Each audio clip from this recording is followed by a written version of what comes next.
This episode of Infinite Scroll is brought to you by Coach Love, the new fragrance by Coach. Inspired by all the ways we express love, Coach Love is a fruity, floral scent that makes the perfect fragrance to get you in the mood to celebrate Mardi Gras. Coach Love opens with top notes of wild strawberry, features a rich heart note of red velvet rose, and dries down with a warm base note of cedarwood. Coach Love is a fragrance that celebrates love in all its forms, available now in retailers and online. On January 24th, 2024, Kylie Jenner attended the Jean-Paul Gaultier Spring 2024 Couture show in Paris. Dressed in an ethereal cream-colored corset gown with a sheer overlay that showed off her signature Kardashian-Jenner curves, the 26-year-old channeled Greek goddess in her front row look. But despite being at a fashion show, it was something else about Kylie's look that took center stage that evening: her face. Kylie stepped out wearing minimal makeup to the show, and this decision has probably haunted her ever since. Immediately, social media was flooded with criticism of Kylie's face, saying how old she looked for her young age. The consensus online was that Kylie ruined her natural, youthful-looking appearance with filler, Botox, and other work she's had done. Work she was arguably bullied into doing by the media, who has picked apart her appearance since she was a child. And we wonder why 10-year-old girls are lining up at Sephora to buy retinol. But whether social media trolls decided that Kylie looks 26 or 46, the conversation quickly devolved into something bigger. Because Kylie's face is just one very high-profile example of the latest accusation against young people, that Gen Z, who are between the ages of 12 and 27, are aging like milk. From Centennial World, I'm Lauren Meisner, and this is Infinite Scroll, a podcast about internet culture, the creator economy, and how social media is shaping Gen Z. Welcome back to Infinite Scroll, everyone. All right, I need to thank you all so much for the messages that I got last week after I kind of opened up about how I've been feeling this past, 6-7 weeks now. I got so many DMs from you guys just saying that you are enjoying the new format, and just kind of words of encouragement to keep going. And I'm already feeling so much better. I've started putting some things in place to alleviate my workload a little bit and to help me with that. So I am excited for, the episodes to come and the following months. I think once we kind of close February off, I think starting March, everything will be much better. I think that my energy will be back. I think I'll have a lot more things in place to keep the business going at the pace that it needs to. So as always, please remember to rate, review, and subscribe. It helps my podcast grow so much. I love reading your reviews. Or if you don't want to leave an Apple review, you can just interact on Spotify. Just answer the little question. I think it's just usually like a Q&A. Did you like this episode? Or how did you feel about this episode? Something like that. I love reading those as well. And remember to sign up to our newsletter, which is also called Infinite Scroll. So on Wednesdays, we send out a commentary article about a trend, creator drama, or news. And on Friday, we round up the 5 biggest think pieces on the internet from that week. And of course, please also join our Geneva group, which is also called Infinite Scroll. That's where you can chat with other people who are obsessed with internet culture and creator drama and tea, and you can interact with me. Okay, just have a couple quick little comments or reviews to read out. So Leah says, I am in high school right now and planning to start my own podcast, and Infinite Scroll has always been an inspiration to me. You got this, Lauren. So excited for this next chapter. Thank you, Leah. And Courtney, an OG, she says, amazing. She says, amazing ep as always. Thank you, Courtney. And Jessica says on YouTube, I just found your channel and honestly, so surprised your channel isn't bigger. You're so informative. I am definitely subscribing. Thank you, Jessica. I also wish that the channel was bigger. Over the past few months, there has been lots of discourse online about Gen Z and how they're aging. And it seems this discourse came about for a few main reasons. Number 1, the rise in aging filters on TikTok. Examples of this include the aged filter, where users can see a side-by-side of themselves now versus an older version of themselves. This filter currently has 26.4 million posts on TikTok. And the time travel effect, which shows users what they would look like in the year 2073. Both of these filters have millions of posts and views, but it's not all just for fun. As Kelly Holterman writes for the New York Times, quote, Young people and experts say it's no surprise that a generation raised on social media and that came of age in the era of filters and Facetune might be particularly attuned to the natural physical changes that occur with age. This is particularly noticeable in how people post with these filters, with most young people using them to ask their followers how old they think they are or to showcase how quote-unquote poorly they will age. Reason number 2 for the acceleration of the aging discourse is because a couple of TikToks that went viral recently. The first is by a creator named Taylor Donahue. On September 18th, 2023, Taylor posted a TikTok talking about how one of her followers thought she was significantly older than she is. I was humbled so quick tonight. I was on live with my boyfriend and someone was like, "How old's your girlfriend?" And John jokingly responds 47. And the girl comments, "Oh, I thought she was early 30s. I am 23. At the time of recording, the video has over 4.1 million views and 270,000 likes. Taylor's comment section was soon flooded with users commenting on her appearance, with many also shocked that she is in her early 20s. Users went on to give Taylor unsolicited advice as to why she looks quote-unquote old. Some of the popular comments under her video include, "It's your style, it's kind of giving mom," and "The jewelry, eyebrows, and your vibe gives soccer mom late 30s. Aside from the comment section, users also stitched Taylor's video offering their advice. One creator at bookhoarder_321 posted a video that has over 800,000 views, saying that Taylor looks old because of her, quote, newscaster makeup. While Taylor's video mostly sparked discussion about Gen Z fashion and makeup styles, a TikTok by Jordan Howlett suggested that young people look older now than previous generations did at the same age because of the state of the world. It is mainly because of the stress. Come here. We live in a time nowadays where millennials look way younger for their age, while Gen Z looks way older for their age. If you don't believe me, I'm Gen Z. Get closer. I am Gen Z and nobody ever believes me. When my mom and I walk out in public, people think that my mom is my younger sister. Right? When I tell people, "Oh, I'm going to go hang out with my family," they think I'm talking about my children. I don't have kids, right? I'm talking about my parents. I'm still the child. Does that make sense? I'll put it to you like this. Zendaya is older than me. Tom Holland is older than me. That's, you know what I'm saying right now? There was one time I wanted an autograph from Dwayne "The Rock" Johnson, right? I was standing for hours for this autograph. And when he walked up to me, I said, "Can you please sign this poster? It's for Jordan," right? He then took it and put, "Dear Jordan, your dad is a great guy. He stood out here for hours," and then gave it back to me. And before I can correct him, he looked at me and said, "Times were way more difficult back when we were kids, am I right?" And then he tapped my shoulder and left. Dwayne is 52. I am 26. What I'm saying is, so Gen Z definitely looks older. I'm not going to lie to you. TikTok users were shocked by Jordan's age, to be fair, with one user writing, "You're Gen Z? I thought you were like 36. So when Kylie Jenner stepped out for the Jean-Paul Gaultier show with a more understated makeup look, it further amplified this ongoing discourse on TikTok.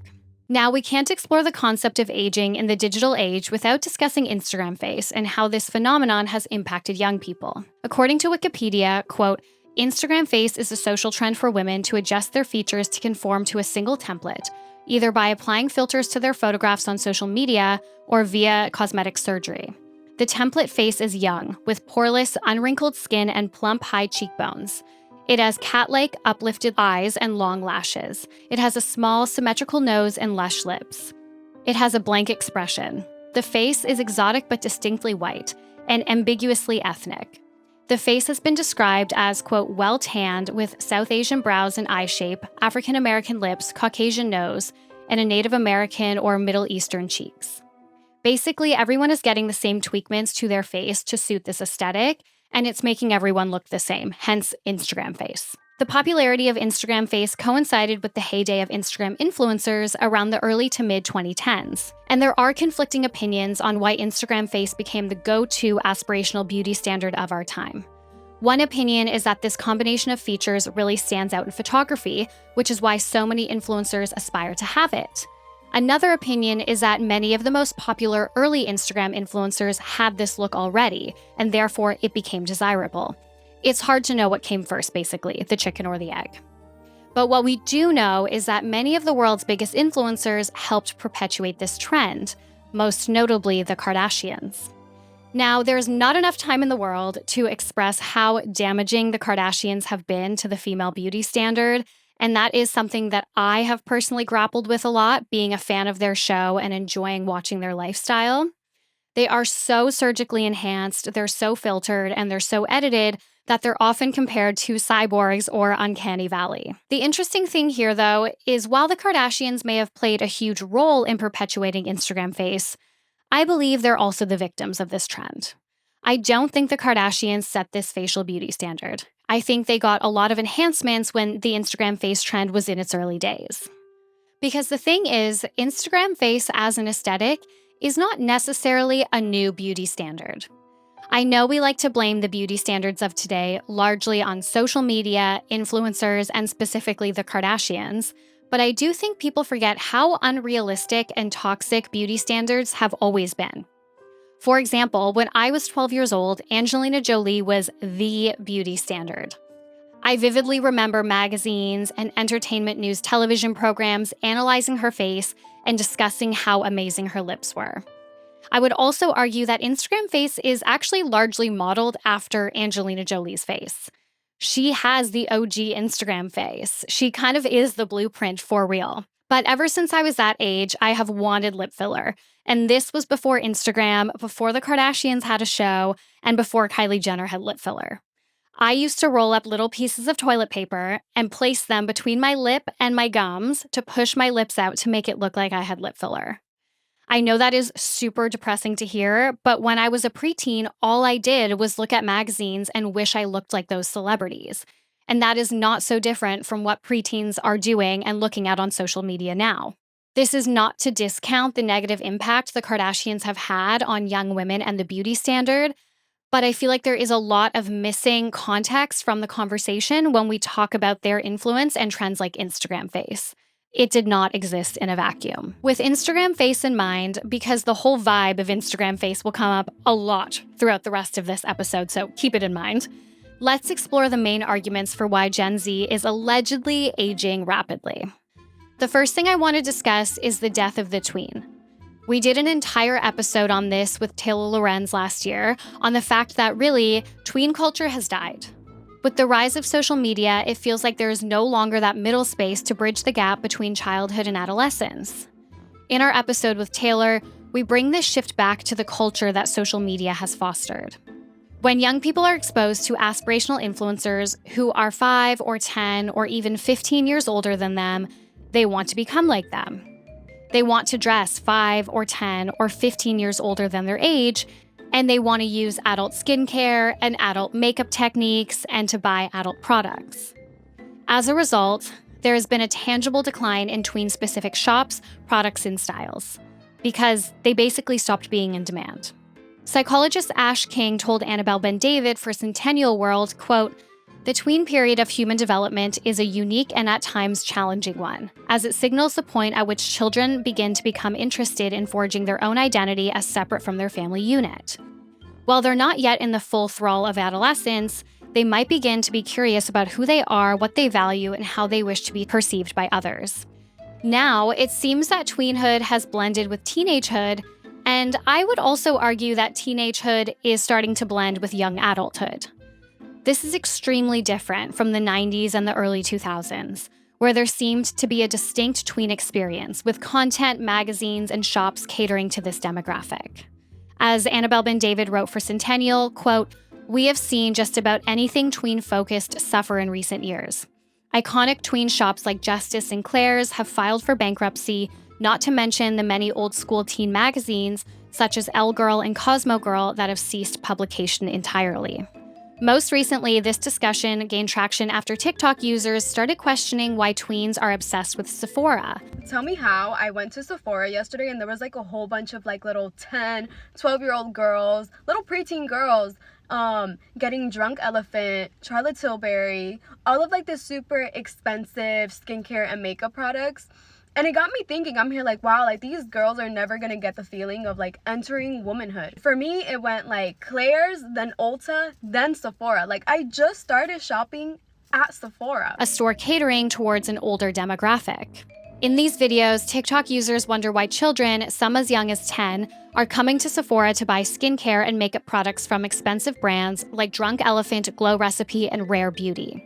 Many express concern for these young girls, as these popular products are typically unsuitable for children, with most sitting in the luxury category and formulated with strong ingredients. Others have noticed how the obsession with Sephora reflects a broader shift in the beauty industry, where girls are being taught to be worried about aging before they even hit puberty. This leads to another suggestion about why Gen Z might be looking older, because they started using active skincare much younger than previous generations. However, this theory hasn't had a lot of support, but it's something to consider. While the death of the tween has been a topic of conversation for a while, people have only recently started discussing how it is making young people look older. In a TikTok by @HopeYouFindYourDad, whose real name is Andra, she blames the decline of tween fashion. There are two things, though, that I think we could tie to the accelerated aging issue, and this is like the death of the pre-tween or the tween years. I remember when I was growing up, the tween years, which roughly fell between like 10 and 13, were huge. Like, we had entire stores dedicated to them. You know, we had Limited 2, which became Justice. We had all those specifically directed towards tween stores that encouraged kids to still kind of remain kids around that time period. Nowadays, there aren't really stores built for tweens, and the ones that we do have remaining are seen kind of as embarrassing if you shop there. Now that tweens and older teenagers and even young adults are essentially styling themselves the same, it makes age harder to discern. The death of this stage of life is also probably leading younger people to feel less prepared for the future and therefore more concerned about getting older, especially when you consider how bleak Gen Z's future might seem. In Andra's same TikTok, she also notes how the increased popularity of plastic surgery and fillers might be aging Gen Z. I think an even bigger problem on this issue is that all of a sudden society is pressuring new kinds of Botox, injectables, and all sorts of plastic surgery on even younger people than ever before. And because a lot of these procedures are brand new, we don't have a lot of data for how they hold up over time, but I have suspicions that it's not going to go well. And we're already starting to see this in these unedited photos of celebrities that have been coming out who have really been leaning into these surgeries. From BBLs to buccal fat removal, social media has raised awareness about plastic surgery more than ever before.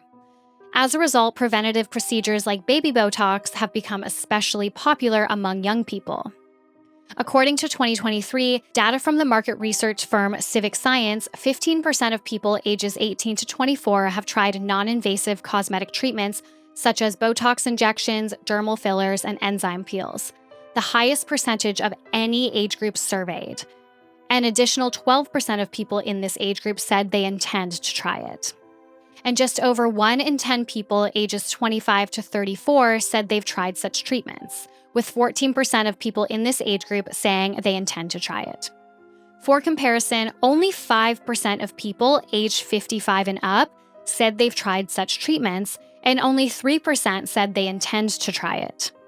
Ramon Madden, a New York dermatologist, told MedPage Today that his younger patients often learn about Botox from TikTok. He also notes that the research on starting Botox too early is not clear yet, but there seems to be a risk that the patient could develop antibodies to the treatment and become Botox non-responder. This data shows that the age demographic trying injectables is getting younger. And I think this comes down to education and accessibility. The TikTok For You page and YouTube recommended pages are filled with before and after videos of specific procedures and creators analyzing different celebrities and their plastic surgery. Take Lauryn Hill, for example. Lori has almost 500,000 subscribers on YouTube and is best known for her celebrity analysis videos, where she breaks down the possible procedures that they may have had. In 2022, Lori was criticized by Doja Cat after making a video speculating about the plastic surgery procedures that the singer has had done. Doja reacted to the video on her Instagram story, criticizing Lori for her speculation. While Lori has faced a lot of public flack for her content, she is just one of many in this fairly new subcategory of creators who analyze celebrity and influencer plastic surgery. Creators like Lauryn Hill have arguably helped lift the veil on plastic surgery and what is actually available to us. But this knowledge of plastic surgery and procedures has also shifted the expectations of beauty. So while social media gets a bad rap for being the bad guy that introduced us to Instagram face and unrealistic beauty standards, which, as I mentioned before, isn't the case, unrealistic and uniform beauty standards existed long before Instagram launched in 2010. I would argue that what social media could be blamed for is the democratization of procedures to achieve this unrealistic beauty standard. And thus the expectation that everyday people look as beautiful as the celebrities and influencers we see online, an expectation that disproportionately affects Gen Z who have only known life with social media. So as the work that celebrities and influencers get done becomes increasingly transparent through spreading the word on social media, the stigma around plastic surgery has lifted. As a result, it seems that Gen Z are more willing than previous generations to get plastic surgery. Psychology professor at Northwestern University, Renee Englund, tells Callie Holterman for the New York Times, quote, Gen Z grew up endlessly scrolling through idealized versions of their own faces and the faces of others. They have encountered more imagery of people with anti-aging cosmetic procedures and fewer examples of faces that have naturally aged. Given that these procedures are typically associated with an older demographic, it seems we may have conflated the look of having work done with being older.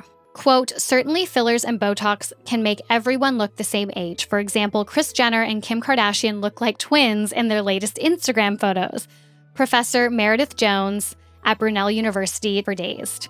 Quote, a lot of cosmetic work makes the old look younger, and by default, the young look older because they look the same. So rather than thinking, oh, everyone looks 25 now, we tend to think, oh, everyone somewhere looks between 45 and 75. And on the democratization of these procedures, I have another anecdote. So I got lip filler for the first time when I was 23, which was almost 10 years ago. And I had to get lip filler from a board-certified plastic surgeon, and this cost me over $800 for half a syringe, because that is how inaccessible it was just a decade ago. Now, this was in Canada, and I was the only person at the time that I knew in my entire life who had any injectables. But what's interesting is then when I moved to Australia less than a year later, my filler was a dime a dozen. And that's because the regulations around injectables at the time here were much more relaxed than they were in Canada. So as a result, way more people performed injectables and the prices were lower because it wasn't as specialized. So that meant way more regular people got filler and anti-wrinkle injections and all of that kind of stuff here than they did in Canada at the time. So yes, the rate of young people getting injectables is rising, but that also correlates with these procedures becoming less expensive over the years and more accessible. The barrier to entry is just much lower, so more people in general are trying them.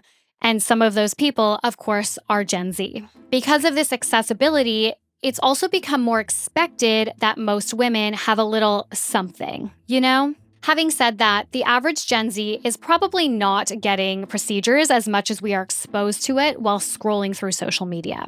As Serena Smith writes for Dazed, quote, essentially as individuals like Kylie Jenner are hyper-visible, it's likely we're looking to them as bellwethers for how Gen Z look, even though the majority of us haven't been getting lip filler since the age of 16, unlike the youngest Kardashian sibling. Another popular theory as for why Gen Z quote-unquote looks old is because of the way they dress and style their hair and makeup, which was the main criticism that 23-year-old Taylor from the TikTok I mentioned before received. Many people who defended Taylor in her comment section claimed she looked older because her style is more put together. While many millennials were known for wearing business casual to the club back in the 2000s and early 2010s, Gen Z's clean girl and preppy styles stand in stark contrast to how we typically expect young people to dress. One user named @winter_and_summer wrote, quote, I'm so noticing that Gen Z who dress more formal and tailored give off older vibes instead of the baggy, sloppy look. User @Nicole wrote, I'm 30 and I feel like a lot of the girls in their 20s look older than me.